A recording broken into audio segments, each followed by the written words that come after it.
కూటమి ప్రభుత్వంపై మాజీ మంత్రి వైసీపీ ఎమ్మెల్సీ బొత్స సత్యనారాయణ విమర్శలు గుప్పించారు. ప్రభుత్వం ఏర్పడి 6 నెలలు అయిందని, ఎన్నికల సమయంలో ఇచ్చిన హామీలను ఇప్పటివరకు అమలు చేయలేదని ఆయన విమర్శించారు. ప్రజలపై విద్యుత్ ఛార్జీల భారం మోపారని అన్నారు.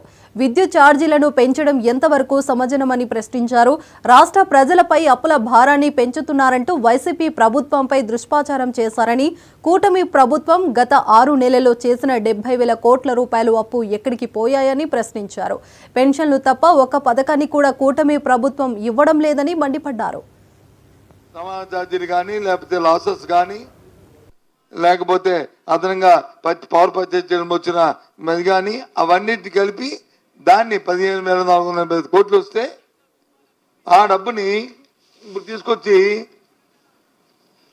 వినియోగదారుల మీద ఏదైతే ఇందాక చెప్పిన ఈ సామాన్యులుగా 0 నుంచి 400 యూనిట్ల వరకు వాడుతున్న వీళ్ళందరి మీద ఈ డబ్బును వచ్చి చిన్న పెద్ద తేడా పాడా ఏమీ లేకుండా సమన్యాయం చేస్తూ అందరి మీద ఈ ఓటమి తేదలుచుకుంది ఈ ప్రభుత్వం.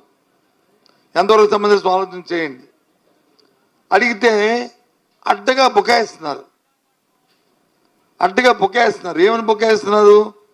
మీరే కదా ఏపీఆర్సీ పెట్టారు, మీ హయాంలో కూడా పెరిగాయి అంటున్నారు. ఒక విషయాన్ని జ్ఞాపకం చేస్తున్నాను. ఇక్కడ ఉన్న ఆ నాయకులకి మీ ద్వారా రేపు ఇంక మళ్ళీ దీని తర్వాత అడగబోయే పత్రికా సోదరులకు కూడా వాళ్ళకి కూడా ముందుగా చెప్తున్నాను, వాళ్ళకి కూడా మీకు కూడా ఇవన్నిటినీ ఓవర్కమ్ అయ్యాయి కదా. మాకు చాలా తెలివితేటలు ఉన్నాయి, మాకు సంపద సృష్టి తెలుసు, అద్భుతమైన మాకు ఆలోచనలు ఉన్నాయి, మాకు వచ్చి అనుభవం ఉంది అని కదా ప్రజల్ని మభ్యపెట్టి మోసం చేసి వీటికన్నిటికీ మీరు ముందుకు వచ్చారు.